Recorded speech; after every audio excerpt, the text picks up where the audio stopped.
On this episode of What's Up Weekly, an annual Halloween event is on Greek Road. We'll tell you which one.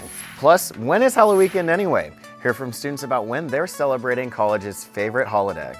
And get into the Halloween spirit with a haunted house right here on campus. You might be surprised to hear the special cost. And we're bringing you a look at the die-hard Hoosier fans who camped out almost 24 hours for College GameDay. What's this gonna do? We're coming after you. You're gonna solve that mystery. And a tarot card reader joins us right here in studio for a glimpse into our future. What's Up Weekly starts now. We're gonna follow you. You're gonna solve that mystery. We see you, Scooby-Doo. We're coming after you. What's this gonna be? Hello and welcome to What's Up Weekly. I'm Carson Johnson. And I'm Grace Marocco. Carson, you look like you have a new hairdo. Yes, I do have a new hairdo. Today you might know us by different names, and those are Fred Jones and Daphne Blake. Yes, obviously we're dressed up for Halloween. I had a great Halloween. What about you? Oh, so did I. My friends came down from high school, and we went to a party on Friday night. We tailgated all day on Saturday, and then we went out again Saturday It was amazing. What did you dress up as? Night one, I was Anakin Skywalker. Night two, I was Tyler Durden from Fight Club. I love that. How about yourself? I was Sabrina Carpenter and a baker, but I do have a few other costumes that I might be using next weekend. There's been a lot of debate on campus on when Halloweekend even is. Yeah, well, we have some thoughts on that from students coming straight from WU correspondent Mike Badrov. Yes, we do. Mike? Hey guys, I'm out here at the Bloomington campus to try to settle the debate for this week. When should you celebrate Halloweekend? Was it last weekend, or is it this upcoming weekend, or both? A lot of students have different answers, so stick around for them. So when do you think Halloweekend is? It is definitely November 1st through the 3rd. Both. Both? Both Why? weekends. It never stops. You start and you keep going. If it's in between, then you gotta do it both weekends. 25th to 27th. 25th to 27th. 25th to 27th. Got it. I mean, it's got to be both weekends, right? Why? Well, there's just not enough to do in one weekend. There's so much to do. There's not enough time in one weekend, so it's got to be both. Thank you. Yeah. Technically, I think it's both weekends. I think there's 2 Halloweekends. Why? Why? Because you gotta have 6 nights. Very fair. Thank you. This upcoming weekend. Personally, I like both weekends. This weekend. Definitely this weekend. November 1st through the 3rd. Any reason why? It's closer to that weekend, and it's always the weekend after Halloween. It's every weekend. Thank you. Every weekend's Halloween. Well, there you have it, Carson. It seems like most people think it's both weekends. That's also what I think. Yeah, I would tend to agree. I'm also doing both weekends, and I can't wait for next weekend. Me too. And while all of that Halloweekend is definitely fun, it is important to stay safe on Halloweekend. And to help us stay safe, the IU Police Department is sharing tips to keep in mind as we wrap up the spooky season. Halloweekend is back and bigger than ever. This year, consumers are expected to spend a whopping $11.6 billion on Halloween. That's compared to the $12.2 billion that was spent last year. To make sure consumers get all of the treats, but none of the tricks, Hannah Skibba from the IUPD has several safety tips. There can be a lot of scary things around Halloween, but calling the police should not be one of them. Skibba has a few tips on her safety checklist. First, knowing about Indiana's Lifeline law. So if you have somebody that needs medical attention, whether that's due to levels of intoxication or anything else, know that you're protected under Indiana's Lifeline law. The Lifeline law protects minors from legal consequences when they call 911 to report a medical emergency. Get that friend the help that they need so that we don't have any tragedies here on Halloween weekend. The second thing is making safe costume choices. Avoid anything that blocks your sight like wigs, masks, or hats. And rethink bringing fake weapons. It not only alarms other people that are around you, but it also alerts the police. The third thing is knowing your resources. In the case of an emergency, you can call 911, use a blue light on campus, or use the Rave Guardian app. This app lets you report suspicious activity anonymously to the IUPD. And finally, at Halloween parties, go in groups. Make sure a friend knows your location or plans. Never accept drinks from a stranger. If you are drinking, leave the driving to a designated driver or use a rideshare. So just take care of each other, know your limits, plan for a safe ride to and from wherever you're going. and just be a good neighbor and keep everybody safe. Like always, if you see something this weekend, say something. You can always call 911 or download the Rave Guardian app and report suspicious activity anonymously. Well, speaking of safety, there's ways to get a scare this Halloweekend without being in harm's way at all. I'm talking about haunted houses, and one was right here on Bloomington's campus. The IU Late Night was back again this year with their own haunted house. Student volunteers transformed Maxwell Hall into a haunted hospital for the night. With the haunted house being a fan favorite, there were dozens of students lined up, some for over an hour and a half, and many say it was worth the wait. All the actors from the haunted house were there for a special cause. Every haunted house, it's student organizations. For every volunteer that volunteers, you get $10 an hour towards the student organization. In case you didn't hear, the actors from the haunted house are made up of student volunteers from various clubs and organizations. These volunteers received $10 an hour each to go towards their organization. Such an amazing cause, and it just looked so much fun. When we come back, we have some more Halloween content for you. That's right, we'll be playing a Halloween trivia game right here in studio. All that and more coming up next.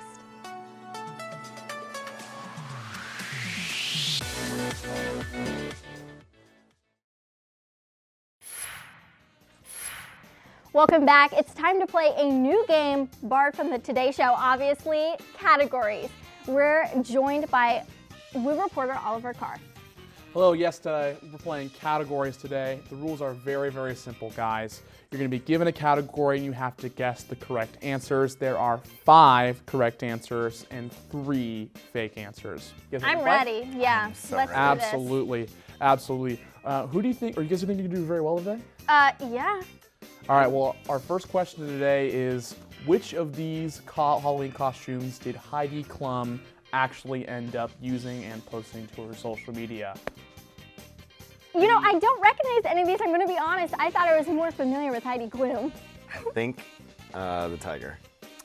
The tiger, unfortunately, well, this time is incorrect. Betty Boop. Betty Boop is correct, guys. Congratulations. Yay. I also think Red Witch might be right. Red Witch? Red Witch is correct. Forbidden Fruit. That seems like, Forbidden Fruit seems like a Heidi Klum thing. So I'm going to go with that. Forbidden Fruit is also correct. I am on How fire. about Heidi Cat? Heidi Cat is also correct. You're still missing one more. There are 2 incorrect answers out there, guys, so be careful. Doctor and Vampire, definitely not. Yeah, those are too basic for her, so it's got to be Hathor. Hathor. Locking it in? Yes. Hathor is incorrect. What in the world is Hathor? Okay, Vampire. Vampire is correct. Okay. Congratulations, guys. Yay. Yes. So did okay there, missed 2. Okay. I got like 3 in a row. Yeah, but you did also land 2 of the 3 incorrect answers. So let's say next you question. can improve your score on question number 2. You might have a little more success with this one. Which of these scary movies is real and which of these scary movies are fake? Let's just take turns. Midsommar is Midsommar is correct. That is a real horror movie, very popular one. correct. Love that one. Hereditary. Hereditary is also a correct answer. It Follows. It Follows is another correct answer. You guys are on hot streak 2 We got 3. 2 more. I'm gonna go with The Witch. The Witch is also a correct answer, guys. One more, perfect 5 for 5. Let's see if you can do it. Oh, have we already said It Follows? Yes. Hereditary? Yes. We're missing one more. I think it's Hereditary. You've already answered Hereditary. Oh, we already did. Your correct answers so far are The Witch, It Follows, Hereditary, and Midsommar. You're missing one more. Nightmare's Edge, Shadows, Whisper, The Vanishing Hour, or The Babadook. Yeah, we're gonna go with The Babadook. Congratulations, guys. Perfect score. Oh, yeah. 5 for 5. Wonderful job. Not one wrong. Well, okay score in the first time. Perfect score in the third or the second. Let's see how you guys can do on the third one. Okay. Fall Scents from Bath and Body Works. Good luck, guys. I think this one's pretty tough. I know I am an avid Bath and Body Works shopper. Start us off. I know that pumpkin pecan waffles is correct. Pumpkin pecan waffles is correct. Congratulations. I'm gonna go, let's see, it's gotta be something like really long. I'm gonna go Sweet Cinnamon Pumpkin. Sweet Cinnamon Pumpkin is another correct answer. 2 for 2 so Sweater far. weather. Sweater weather is also a third correct Okay. answer. I think golden apple might be one too. Yes, because my grandma uses that. Yep. Locking that in? That is incorrect. Sorry, guys. Your grandma does use that. Never mind. We said autumn woods already. You have not. We're I going to lock that one believe in. that is. Autumn wood is also a correct answer. So we got Nice job, one Grace. One Person, you more. want to guess the last You have one? correctly answered sweater weather, pumpkin pecan waffles, and sweet cinnamon pumpkin. You were missing one more. You incorrectly answered golden apple orchard. We've got frosted maple grove. I think it's marshmallow. Marshmallow fireside is correct. Congratulations, guys. And that wraps up our contestants. You guys did a fantastic job. You guys went missed 2, missed none, and then missed 1. So a little bit of fluctuation, but overall, very, very good job today, guys. If only there was a prize for us to win. I know. It's okay. Pretty good average, I feel. Yes, exactly. When we come back, we'll be learning about some Halloween safety tips. Welcome back. It's time for Trending Topics. A Timothée Chalamet lookalike contest was held in New York City's Central Park on Sunday. Dozens of fans came out dressed in their own interpretations of the star. There were several fans dressed as Paul Atreides, some Wonkas, and even a Bob Dylan, which are all, of course, roles that Chalamet has played. The majority of the participants just dressed as Chalamet in his street clothes. However, the only problem with dressing as default Timothy is the fact that everybody already looks like that. The winner of the contest, Miles Mitchell, came dressed as Wonka Timothy and won a grand prize of $5,000. The most notable part of the contest was when Chalamet himself showed up. He greeted fans, took pictures, and reminded everyone why he's Gen Z's leading man. Grace, do you like Timothy? Yeah, I do. Yeah, awesome. I mean, I haven't seen a lot of his movies, but he seems like a cool guy. I've heard some rumors about his activities at NYU, Oh. which made me giggle a bit. Yeah. I will say, I don't think a lot of the people actually look like Timothée Chalamet. I think they just had this same, like, curly brown hair. Yeah, there was love curly brown hair. But hey, at least they got the money. And for my trending topic, I found this to be really funny. Goldfish, the beloved little kid snack. Well, apparently they don't want to be known as just a kid snack anymore. They've gone under a little rebranding. Take a look. It's come to our attention that some people think goldfish crackers are just for kids.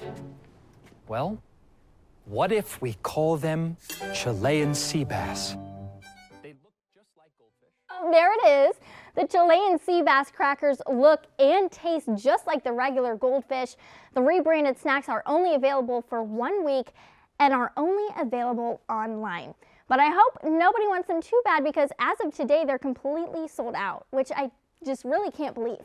That is so upsetting. I would love like a souvenir box of Chilean sea bass. No, it's a really creative example of how you can use marketing to really up your brand, I will say. I'm sure that in a few years we'll be able to find some on eBay for like $500. And by that time, they might be a little bit stale.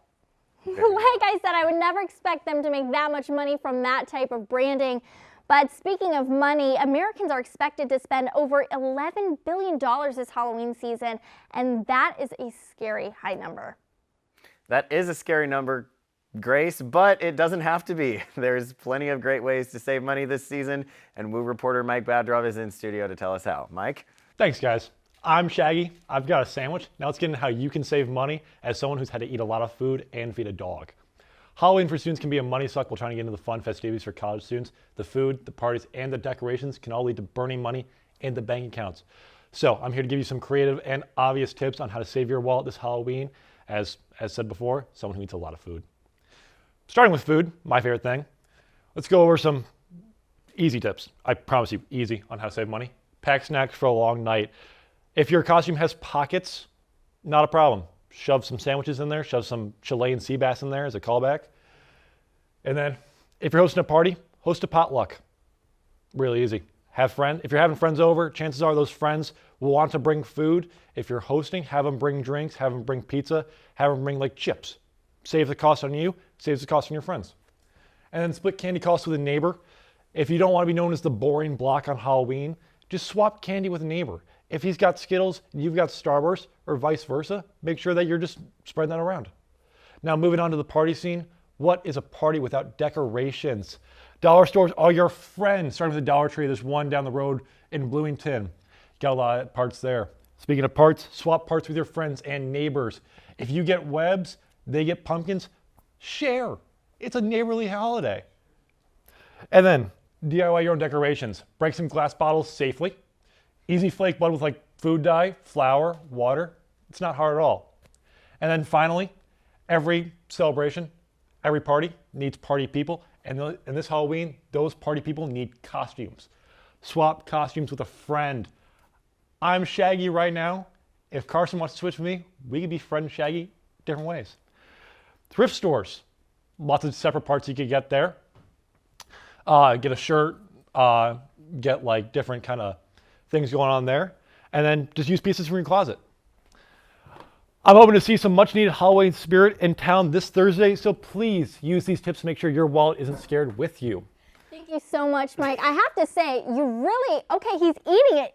See, I was going to say, you're very good at playing this character. Thank you. I like food. He's playing it professionally. He's eating. He's eating. Eating on the job, but you know, it's no problem here. Just don't get it on the studio floor.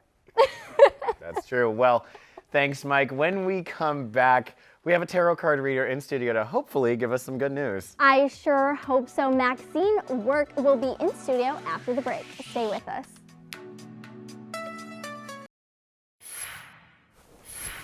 We're back now to hopefully get some good news from a tarot card reader. We're joined by Maxine Work, a senior student here at IU. She's been reading tarot cards for over a year now. It's a skill that she said she picked up from her mom. Thanks for being here today. Thank you for having me. So I'm really curious, how did you get into tarot card reading? So I always was interested in it because my mom has always known how to do it, and she's always been really witchy and in tune with her intuition, and always said we have like generational intuition, which is like my grandmother said that and her grandmother said that, so it's all kind of passed down through generations. Yeah. Nice. Can anyone learn how to read tarot? Yeah, I think anyone who's like open-minded to whatever the possibilities are, I think you can read tarot. This is the book that I use to kind of like learn each of the cards. So I go through and like if we draw a card, I can bring it to, if we pull the world, I'll see like a description of what's in the picture and why it means what it does. Then I have keywords for if it's upright or reverse, and I have like all these different categories in life, like higher guidance, friends and family, love, career, that you can use to better your readings. And then you kind of develop a connection with your set, because whatever set you start with has like a connection to you. And then when you kind of learn how it communicates with you, then you give more accurate readings. Awesome. Yeah, that's awesome. So can you just kind of guide us through what we have on the table here? I see we have some incense. Yeah, so incense, actually lavender in particular, is known to cleanse tarot decks. So in between each reading I always cleanse the deck with some lavender incense, and then we can have new energy so that the readings don't blend together. Okay, perfect. So can we start to do a reading? Okay. Who wants to go first? Do you want to go first, Carson? Yeah, I'll go first. Okay, I'm hoping for good news. Another thing that's like really important, I think, to say is that tarot reading doesn't predict the future. That's like a big misconception, is that it's like a psychic, which is not what tarot reading is. It's really just like a way of connecting with the universe and seeing what your higher guides advise you to do based on a question. Okay. So I'm gonna shuffle. And you don't always have to go in with a question. If you just go in with what do I need right now, or whatever the cards need to tell me. But if you do go in with a question, just let me know what category of life you're doing, and we can go for the book and see what they say in those. Okay. So I'm gonna have, you're going first. I'm gonna have you shuffle, and just if you saw what I was doing, no crazy bendy of the cards. OMG, I've always sucked at shuffling. Me too. I'm horrible at shuffling. Especially with like huge cards. So where do you buy these types of things? So my mom gave me my tarot deck, which technically you're not supposed to have anyone buy a deck for you, but I think because it's my mom and we have the same like generational intuition, that it's okay with me. So she got it for me, but you can really get them. Okay. Keep rolling, just don't light anything. Okay. Normally we would light it and then we'll pretend for now, but it smells, so it's fine. Awesome. So whenever you're ready, just hold the deck with the cards facing down. Like this? Mm-hmm. Okay. And then whenever you're ready, go ahead and pull it like this. Pull it up toward you. Okay. And flat on the table. Yeah. So you have the Page of Wands, and facing you, it is in reverse. So let's see what that means. Are you asking a specific question? Yes, well, the category of my life that I would want some guidance on would probably be love, or my love life at this moment. Okay. So the Page of Wands stands alone in a desert, looking with curiosity at the newly formed leaves budding from his wand. His expression and stance suggest that he's forming a new idea, but he is not yet acting upon it. The page's yellow clothing evokes creativity and joy, and the salamanders on his cloak symbolize transformation. Although alone in the desert, the Page of Wands is optimistic. Rather than being uninspired by the barren landscape, he sees a land of possibility and the potential to spread his ideas. The Page of Wands is full of optimism, excitement, and fresh new ideas. However, you got it in reverse. So your keywords are lack of energy or motivation, lack of enthusiasm, aimlessness, impatience, limiting beliefs, and setbacks. Interesting. Carson. Warning. Oh, warning! There's more. Commitment issues ahead. In a relationship, you may realize that you or your partner isn't sure what they want out of the relationship. If single, you're questioning what exactly it is you're looking for from the dating experience or from a potential future partner. Whether single or in a relationship, one of the keywords for the reverse Page of Wands in romance is aimlessness. Figure out what you want out of love and make necessary changes. Okay, well, I don't think I'm going to ask a question about love. Personally, I feel read like a book right now. Do you feel like it was accurate? It resonated? Yeah, I with you? definitely, I got a little bit of that. Yeah, when you told me about the reverse stuff, and then you started just rattling off that stuff, I was like, okay, well, some of these are a little hitting close to home. Sometimes they're painfully accurate, but Yeah, the universe thinks you need to know that, right? but you gotta hear them, I guess. You gotta hear it, Yeah. exactly. Do you Right, want to go? my turn, yes. Okay. Great. So how do I just So shuffle them? I'll shuffle them as Okay. we can't have like lit incense. Mhm. I'll shuffle them to kind of put my energy back into them and hopefully like kind of clear out some of his so it'll be more like a fresh. Yeah, I don't want any of mine. any of that. All right. So with tarot cards, do I have to think of my question as I'm pulling?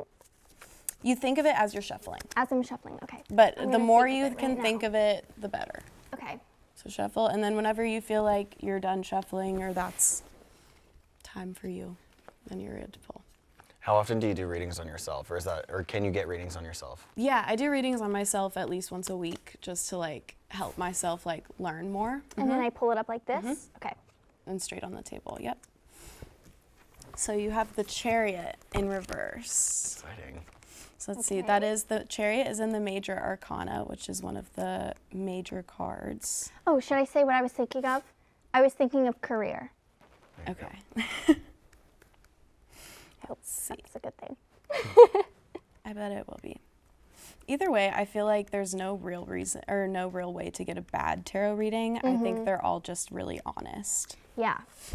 All right, so the Chariot card shows a warrior standing in a chariot driven by two sphinxes. Note that he's not sitting, the warrior is in an alert and active stance. The star-covered canopy above him, along with his star crown and the crescent moons on his clothing, illustrate his connection to celestial realms. The square on his chest, depicting the element of earth, grounds him. On the front of the chariot is an image of a spinning top in perfect balance. The sphinxes represent opposing forces and also reflect the duality that lives within us. The sphinxes are pulling in opposite directions, yet the warrior commands them forward with willpower and determination, holding no reins. Behind him, a river reminds him that he needs to remain in flow to succeed, which the laurel crown he wears representing victory suggests he will do. So your keywords are, in reverse, obstacles, powerlessness, lack of direction or focus, lack of self-control, being forceful, distraction, conflict, loss, and defeat. Well, there we go. The sphinxes on your chariot are pulling in different directions. You have a lack of focus on your career goals, or alternatively are pushing forward with too much force and not enough flow. Ask yourself how aggressively you're pursuing your goals. Is it not enough or too much? Remember, the chariot driver uses no force to steer the chariot and is in flow with his surroundings. So I think the card just told me I need to chill. A little bit. I was getting that vibe as well. Me too. Yeah. Well, that was great news. Great and bad. It was a mix. It was Yeah, honesty. it can sometimes feel a little nerve-wracking, but I really don't think that's a bad reading. I think it's just a fact, like just something you needed to hear. Yeah, and if anybody wants to find you on social media or if they want to reach out for a reading, where can they do that? At Maxime Work Creative, MaximeWerk Creative on Instagram, and I'm also heading the pop production at What Is the Pop on Instagram as well. Perfect. Thank you so much. Thank you. Well, we might have gotten some auspicious news just now, but I am hoping that we are all in for good news this Saturday at Michigan State when IU plays Michigan State. Now, ESPN's College GameDay came to B-Town last Saturday to watch the Hoosiers go 8-0 for the third time in program history. Students were lining up outside of the pit as early as Friday morning. WU reporter Oliver Carr was there to see it. College GameDay is the most watched college football pregame show, so it's no surprise the night before GameDay came to Bloomington, many students were lining up to ensure their chance to be a part of the GameDay experience. GameDay coming here for us, it just gives, a lot of IU fans, especially football fans, hope, just because we've been so bad, one of the worst football schools in the Big Ten, maybe history. So, it's just having GameDay here for the first time on a Saturday, it gives everyone a lot of hope, and, we're real excited, we're real pumped. It's the first time it's come here, so I think it's going to be extra electric. I mean, you see this line out here, and it is 4:30 the day before. So it's going to be a good time. It's going to be just one big whole party. It'll be a long night, but we found ways to make it fun. And we're just going to play football. They're out there playing football. We're going to play some cards, just have a good time. I mean, there's a lot of excitement. The campus is buzzing. We're excited. So we're going to make the most of it. We're going to have fun. And guess what? At the end of the day, if it doesn't end up being the best thing ever, we still got to hang out all night, and it's going to be fun regardless. I'm excited. I think it will be worth it. And honestly, it hasn't even been that bad. It's been fun playing cards, just talking ball with people. We'll be watching football and baseball later. So I think it will be worth it. And if it's not, I highly doubt it is. And if it's not, I'd rather go through it and regret doing it than not do it and, regret not doing it. So while on the surface, GameDay represented an opportunity for a good time, for many Hoosiers, it made them proud to go to school in, as GameDay host Pat McAfee put it, This is the great state of Indiana! For What's Up Weekly, I'm Oliver Carr. I went there myself, and it was absolutely crazy. The whole 17th Street was filled with students late into the night. And WU reporter Ashley Vossel was there after sundown to witness the action. She talked to several students who waited for over, get this, 24 hours. Ashley? It's all about the Hoosiers. The Hoosiers! Hoosier! You got guys lining up to come in. I love it. I love it. We've been out here since the early mornings of Thursday. Haven't showered in 4 days, I think we're going on now. I shaved in the porta potty this morning. I will be the last one here tonight, and I'll be the last one here tomorrow because I've been preparing, okay? This line of people started with me, okay? I lost track of time. I don't even know anymore. I'm time dilated right now. How long have you been out here? 8, Lonnie. Just 30 minutes. How long will you be out here for? All night, let's go! I'm a nominee for White Boy of the Year, and me nailing this field goal tomorrow would just add to that portfolio. Natty bound! Then the rest would go to the IU Football NIL Fund. Bruce never lose! Come on! Why do you guys think that you deserve to kick the ball? Why not me? Why not me? Why not me? That's a better question. I think Washington It's got a good hand right there. What would you guys do with the money? Wait, there's money? What do you think you guys are waiting in line for? Wait, yeah, we're just sitting out here for the game tomorrow. Okay, so this is the University of Washington quarterback. We don't want to kiss him. He can kiss our No one's coming to his room tonight. Put it on the Hoosiers! Double down on the Hoosiers! They're gonna win. They're gonna cover. They're gonna get everything. On red. We would donate. We would definitely donate. What would you do with the money? Give it to breast cancer.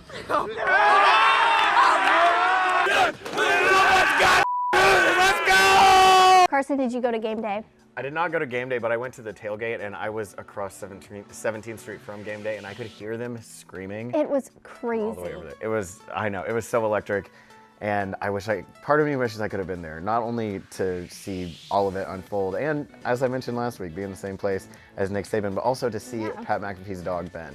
Yes, oh my gosh. I felt so bad for the guy who was originally picked to be the kicker, and he fell over and tore his ACL. I know, I saw that video just today. I didn't know it happened until earlier today. It is not good. And while you may think college students are too old for trick-or-treating, but we have the story of some who aren't. Students at IU aren't getting the candy this year, but rather giving it in an annual tradition. Plus, the IUPD take a Halloween-themed approach to spread awareness on a scary reality, drug use. We have both those stories coming up after the break.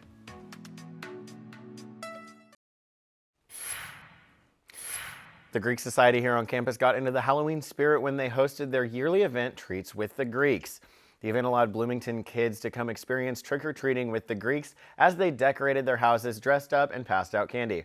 Working together with IUPD, they made sure that Treats with the Greeks was a fun and safe environment for all those involved. I think they're really important because it really brings the community together in a safe space and just like really spreads joy. So yeah, we've had a really good turnout. It's been awesome to see how many families have come out. It feels really good to make connections with the kids and like relate over a fun costume that they're wearing or just to bring joy. Eagleson Avenue was blocked off for the night of the event to ensure the safety of everyone involved. And speaking of keeping everybody safe, the Drug Enforcement Administration teamed up with the Bloomington Police Department to host the second annual Boo to Drugs event. Every year, people in the community dress up in Halloween costumes to trick-or-treat, tour emergency vehicles, and learn about drug prevention. This event was a fun way for people to connect with first responders and learn how to prevent drug abuse. It's an opportunity for kids of all ages to come out and have their trick-or-treat outfits and come and get candy, but more importantly get prevention material so we can help save lives at the end of the day, because what we hope to accomplish is to just give them the type of information, or their parents or individual to come here to just let them know how dangerous the drugs are in today's day and age. It is important to learn how to prevent drug abuse and to share that information with friends and family. And that's what's up this week. Tune in next week for more local and entertainment news. Be sure to follow us on social media. Follow us on Instagram at IUSTV Woo. For What's Up Weekly, I'm Grace Marocco. And I'm Carson Johnson. Thanks for watching, and we'll see you next week.